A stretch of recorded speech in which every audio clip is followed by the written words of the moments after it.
Okay. Hi, everybody. We're going to get started here. We are going to be presenting our Words in the Wild, teaching vocabulary in context. And as soon as we get this started here, it's coming. Here we go. Okay. So here we are. If we go to the next slide, we will show you where you can find our presentation. So if you want to have a copy of this and then the materials we're talking about, you can find them under my webpage. And there's the QR code right there. So we'll pause for a second if you want to try to grab that. But you can also, it's pretty easy, and we'll go through this again at the end. It's also msmadam.com, and there's a documents tab at the top. Go under ACTFL 2020 and you will find this presentation and our handouts. So who are we? So my name is Karen Krueger, and I am the Curriculum Director for World Languages and for English Language Learning at Community High School District 218 in Oak Lawn. And I am Kelly Karstrand. I work for the same district as Karen, and I am a French teacher at one of our schools, Shepherd High School. And I teach levels 1, 2, 3 this year, but I've also taught 4 in AP. And this is my 23rd year teaching. So we broke down our presentation today into 3 essential questions that we hope to hit on. The first one is examining just why are vocabulary lists limiting? So often they form the backbone of a language classroom, but in our practices, we've discovered that they can, rather than foster a lot of language learning, really maybe fence it in too much. And then if we're not using that backbone of a typical language classroom, if we're not using that vocab list, what do we use? And then our third question is, so then what? So then how does my instruction change without using this traditional vocab list? Okay, so we'll start with number 1, which was to answer the question, how are vocabulary lists limiting? And we just kind of brainstormed and came up with ways that are traditional, old-fashioned, whether it come from a book or whether we were typing in the French words and then the English words next to it in the 2 columns, what limited us with our instruction. One of the first things is we make the instruction fit the list. So we would especially, and I think so many of us were started teaching and we were using textbooks, so we had to make sure we taught every single word on that list, and that we were just kind of limited to just those words, even if we find out, and this kind of brings us to number 2, there were relevant words but they weren't on the list, so then we weren't teaching them, so then we'd realize oh, but they never learned this, and it would have been a great place to put it in here, but it wasn't on the list. Karen, you want to talk about the materials and the assessments? Yes, so often we would say, oh, we have this great authentic resource, but we can't use it right now because it has all these words that aren't on the list. And the list became this Bible of a class. So it really limited us to what we could use, not only to teach things, but what we could use to assess them. And what we found was, because these certain words were out of bounds, they weren't on the list, we were not teaching them to kids and therefore not wanting to hold them responsible, but in truth, limiting their exposure to comprehensible input that's relevant to what they're learning about. And then similar to that, we became the gatekeepers, that we were the only source. All the words had to come from us. We're the fonts of all knowledge, which is not only antithetical to a student-centered classroom, it also, we all know that kids change every year, and the things that they're into or the things that are relevant to them change all the time. So by making it more equal, who's responsible for choosing the words and who decides what the words are, making that more democratic, it also is important for student engagement. Absolutely. We talk about the lack of relevance in vocab lists, like the textbook list where we had to teach about the circus. I mean, it's what I don't know. As I always say, I have never gone to the circus in a French-speaking country. I can't even tell you when I went to the circus in this country. So there were a lot of words that I don't like. Why am I even teaching these? Right? Like they just don't make any sense. It's something that they're never going to use. If I don't use them, and I was having to, before I taught circus vocabulary, sit down and memorize the circus vocabulary because I didn't know it. So if the teacher doesn't know the words, are my students really going to need to know these words? We also talked about like the lack of connection. Like it's when we teach house, we have to teach chores, and that comes from the textbook, right? Like, why do we have to teach chores when we learn the house? When we're learning reflexive verbs, why do we have to make sure, like we always make sure there's, it makes sense. We want to do soap and things that are with it, but it sometimes we felt like then there's only one way to teach that unit, to teach that theme. And it really limited us as a teacher. And again, the biggest thing with the limits of the list are that it limits language to single words. They're pretty much given. Here's the list of the soap, shampoo, conditioner, razor, and here's what it means in English. But now that I know all these words, how am I actually going to put them together and communicate? I think something too, and Kelly, what you just said made me think of this. Like, we assume that naturally kids will know, okay, well, then later on, I just take this noun and I put it at the end of this sentence.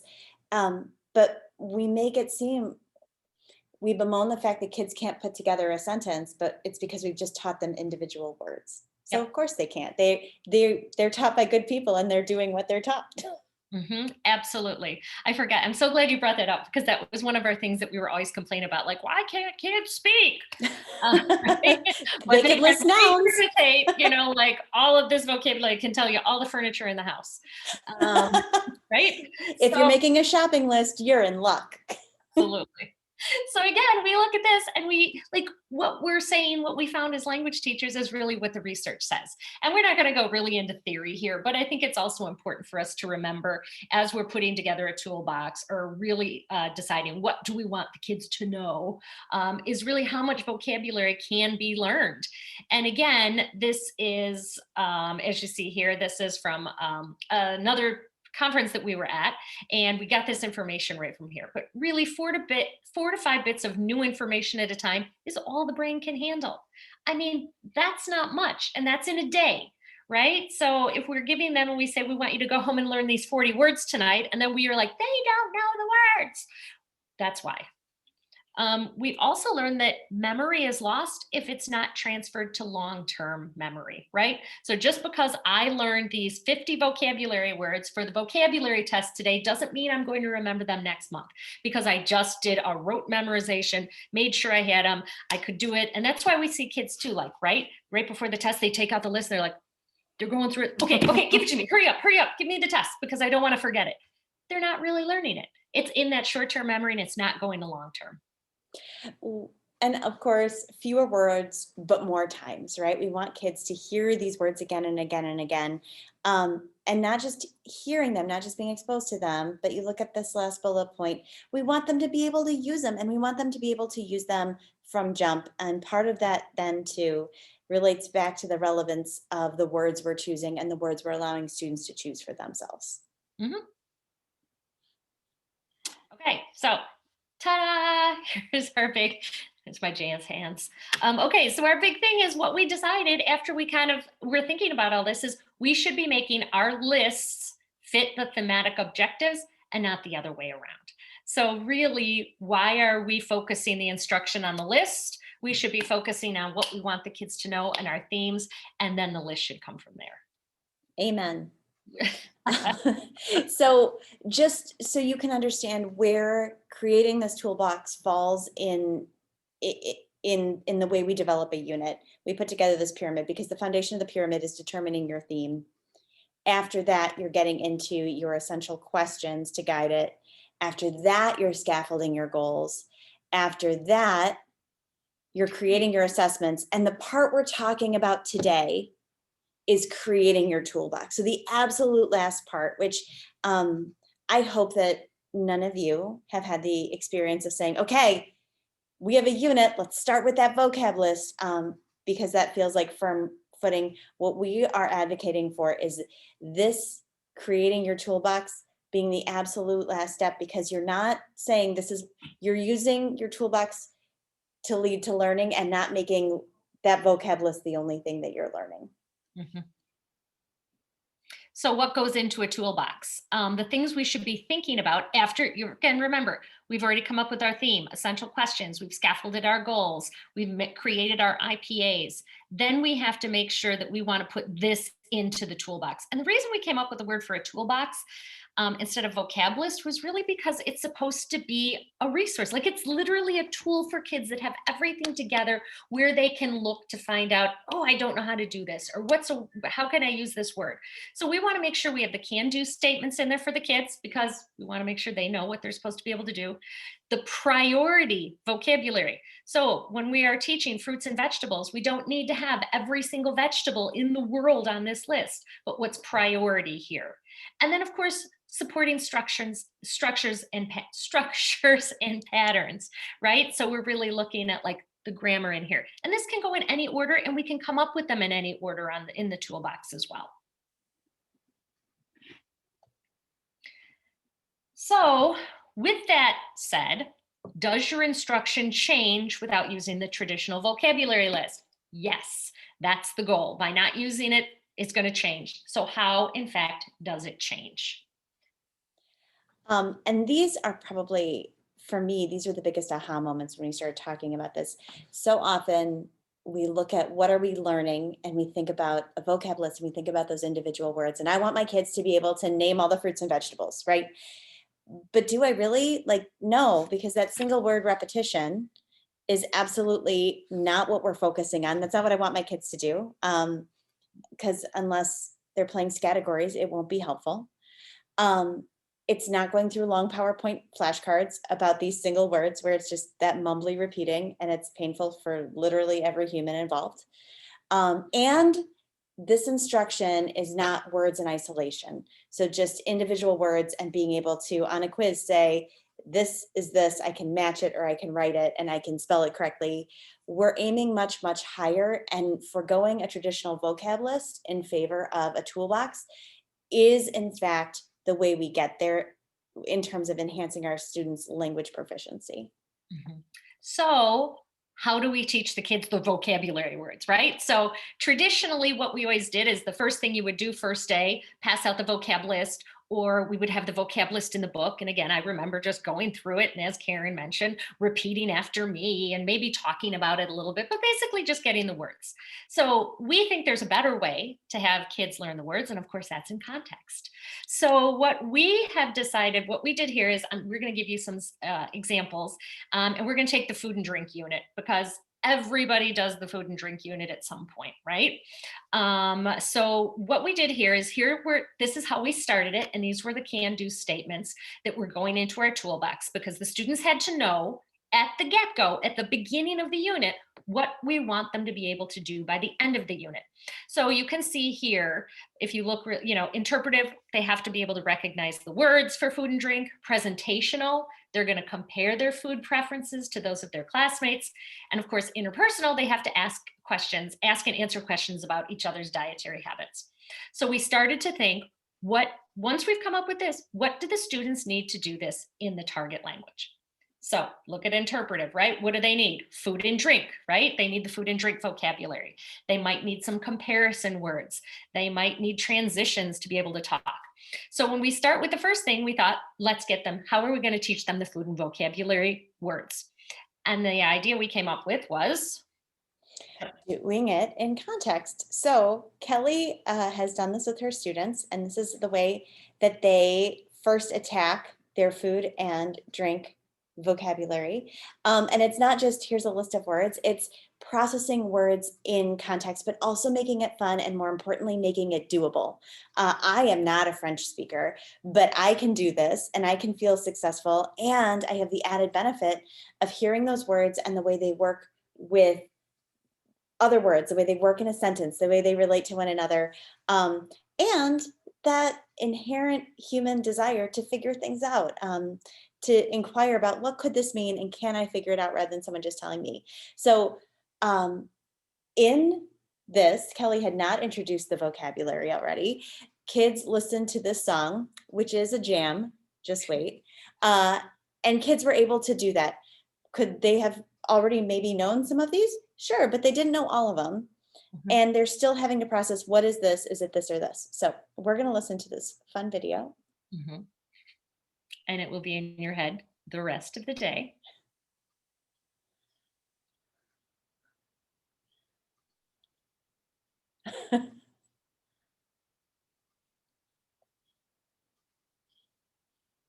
Okay, so as you notice here, our little dancing fruits are trying to tell you, like, I love this, I love this. So right there, they're learning a context. Now, at this level, my kids know the expression I like, right? Or I love. They should already know this. So it's something that they're already familiar with. So then they can really concentrate on looking at the fruit and looking at my sheet. And then they're going to say, they're going to be matching it up here, right? So, oh, here, now this is les oranges. Okay, well, that's a cognate. That's a pretty easy one. That's the one I've got, but the other ones might not be. But by looking and listening to the words, and in this particular song, they're also written in there.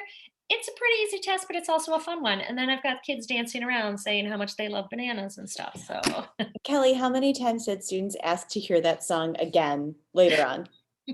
a couple. We do it. And it is one of those days where they kind of like march out singing it.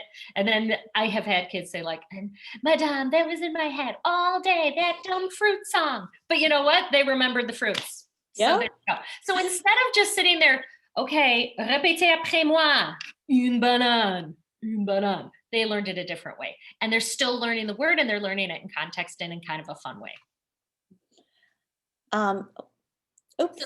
Song. Oh, go ahead. No, it did. The song just wanted to play all over again. I know. So songs are a great way to start because there's a lot of kids songs that you can use here. Another thing to jump right into it, and these are all different ones that I would do with different vocabulary, different things. This is how I taught fruits the first time. And again, you'll notice there's just, what do we have here? Like 7 or 8 fruits. That's it. Okay. Okay. So, 1 second. Another way to get the kids to jump right into a resource and using the words is to show a little video. And they're great. There's little videos, there's little mini cartoons. They're awesome because they're super comprehensible because they're made for kids. I was teaching some breakfast food. So all they're doing is watching the video and simply circling the words that they hear. So it doesn't matter if you look at this list and you say, I don't know what is une tartine, or I don't know de la confiture, because you're going to know it when you start looking at the video. So again, Kelly, do you want me to play this video again, or do you want? Yeah, let's just do it real quick, just so people can kind of see.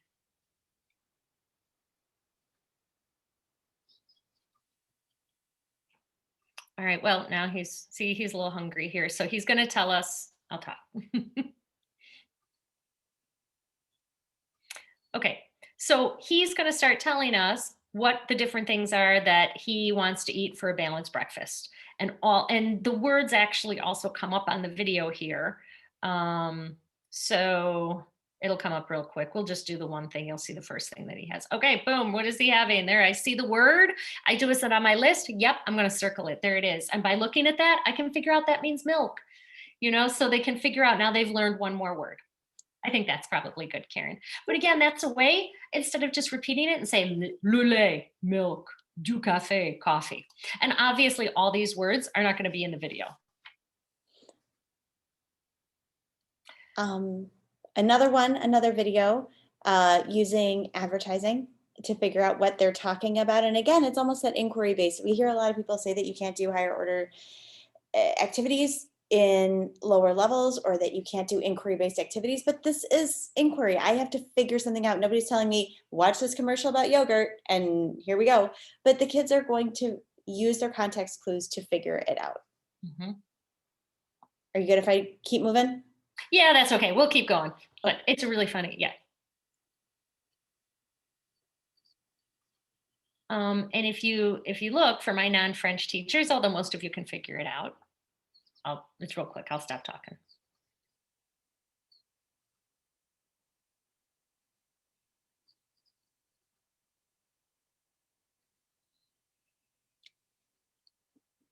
I think she liked that yogurt. Yeah. So there you go. I can figure it out. I can figure out what the word is, what the meaning of the word is by looking at that. And it's also listed in the cartoon or in the commercial, but they're kind of fun anyway. And again, infographics another way, just to jump right in. Here's how they learned what the meals are in French, right? So you look at this, I could read it, I look at the pictures, and then I could do my little matching activity right over here. I can figure out what they mean. And if you see, like, this was one where I just had the infographic right on there. And then this was just a Google form that they got to figure out. And right away I could see, do they know that, could they figure out the meanings of the meals? Yes.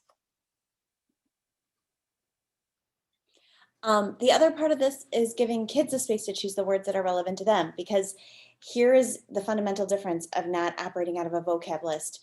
It's not our job is to learn this list of words. It's our job is to learn how to talk about food and what we like and what someone else likes.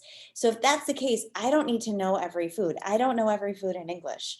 Um, but what I do need are the tools to be able to talk about things I do or don't like. So giving kids the space to say, okay, I love spinach. I want to talk about spinach, or I detest spinach, whatever. Something that they feel strongly about. And then if the other kid in their class that they're talking to says, like, what the heck are you talking about? They can tell them, and then they learn a new word. But making the goal, using the language to talk or to express thoughts rather than just being able to learn the words themselves. Mhm. And that notion of, well, I hate spinach. How do I say spinach? Well, it's not on the list. Like there's this whole, like, Karen used to say, like, language shouldn't be a big mystery. Like, if they want to know how to say something, let's tell them. So if this student hates spinach so much, I want them to be able to know the word for spinach that and again, it doesn't really matter if everyone in the class doesn't know it. Karen said, they'll point it out to them or they'll tell them what it means, but the meaning that is relevant to this student. And I'm going to remember spinach because I hate spinach so much, right? So I'm going to remember that word because I want to be able to talk about it. And again, this was just another way that I had them, like, I just found a video that just shows all these different vegetables. There's a whole bunch of them. And then the words they already know, they could practice pronunciation, do a little review, and then add the words that you want to your list. If you either like it or you hate them, add them into your toolbox.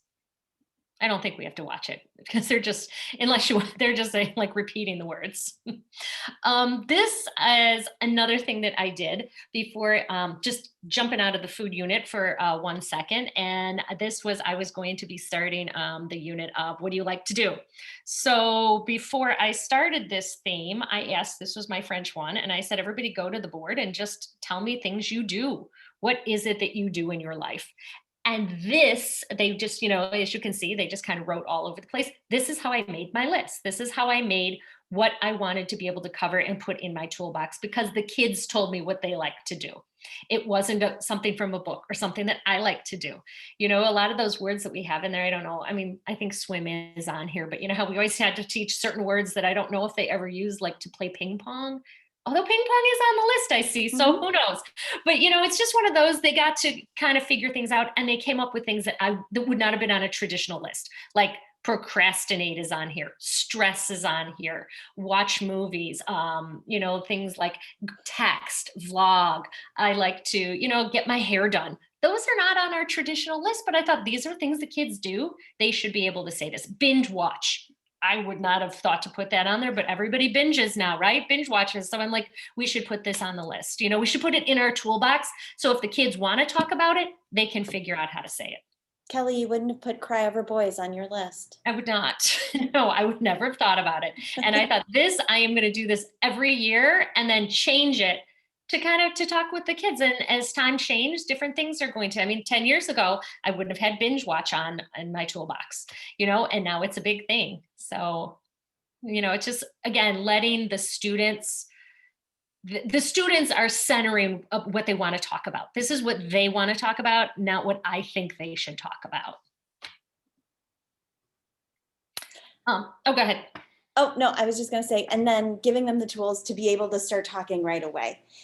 We oftentimes make the mistake in thinking that because we give them this list of words, their brains automatically know how to insert them Lego style into new sentences and things like that, which they don't. Sometimes getting that sentence started is the hardest part. So giving kids these sentence starters or sentence frames. So from jump, they can start using these words and creating meaning from them.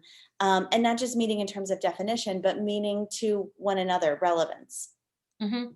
So if you look like when I'm starting at the one with the fruits and vegetables, I mean, that's just a, start with yes, no, either or questions. Do you like this? Do you not? Which do you prefer? And you'll notice I even give them the answer. Je préfère is right there, and they just have to plop in les fruits ou les légumes. But already we're talking about what they get to pick their own answer, And then how many times a month do you eat fast food? I eat it, and then I threw in a direct object that they don't even know about. But once they've seen, then maybe later we can talk about it. Like, why is that love right in the middle there? And then a little bit more into it, then I can ask more open-ended question like, which is your favorite meal? I prefer whatever. I prefer breakfast or whatever. So, but again, we're using these right away. Right away. I'm doing these day one, day two of the unit. We've already got them speaking. And their pronunciation might not be perfect right away, but they'll get it. I would rather them be able to say something and maybe their pronunciation isn't exactly where it needs to be yet, but they're talking. And I say this every single time, almost in every presentation. And I always say it to my students, I say it to my colleagues. Nobody took French or Spanish or German or Mandarin because they said, hey, I really want to learn how to conjugate verbs. They wanted to speak. That's why they took it. You ask a kid, why are you taking French? Because I want to learn how to speak French. So let's let them speak. So now the big question, what does this actually look like? Right. So this, my toolbox is going to be pages long. I tend to still use paper, but a lot of times people are doing more electronic versions. And you'll notice I just look at for drinks here, I came up with just kind of 8 in general, right? So there's still going to be some words here. And what I always like to stress is that the kids don't have to know every word, right? This is just, they don't have to use them, but it's a toolbox. It's somewhere they could go like, oh, I always have coffee in the morning. How do I say coffee? I look in my toolbox and I know how to say it. But you'll also notice that there's blanks at the bottom because that's where they fill in other drinks that I might not have on here that they like or that they hate or whatever. So there's always places for them to add their preferences in. And this is exactly what we mean by sentence starters. So they can start using these frames immediately in order to say the things that they want to say. And also the part that I love about this is so many of these almost can be treated modularly, right? They apply to multiple units. So you're getting that repetition, you're recycling, you're bringing everything back. It's just you're using it to talk about something novel. And that in and of itself is engaging. And we're always saying, how do we get that comprehensible input in? This is how you do it. By focusing on what do we use language to do, here are the tools to do it. You don't need to wait until you're at a certain level or wait until we really know this vocab list before you're given clearance to use it. Let's just jump in and start using it. And if we don't use it perfectly, that's fine. Let's just do it. Let's just do it. And again, spaces so that the students can add what they want to be able to say in there too. Always, that's key. I did this too, just other helpful words that they're going to use, helpful terms, things that we might come up in conversation. So if I'm talking about what I like and I say, I'm talking again like, oh my God, I really don't like spinach. And Karen wants to say me neither. So there's a great place there. Oh, boom, there it is. I can put it right in there. So it's a great way that we can just have helpful terms. We also said if we're comparing ourselves, one of our unit goals was for them to compare themselves to what they like to eat and what their classmates eat. Boom, right there. There's my comparison. And again, as Karen pointed out, these are going to be things they're going to bring from unit to unit to unit.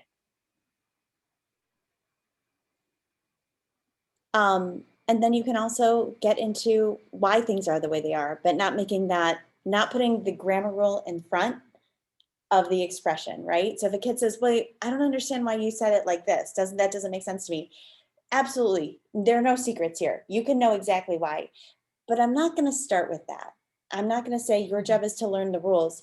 It's your job is to use the phrase. And yeah, if you have a question about why things are the way they are, let's talk about it. Let me break it down for you. Because for some kids, we know that they like to know how language works and not just accept that things are the way they are.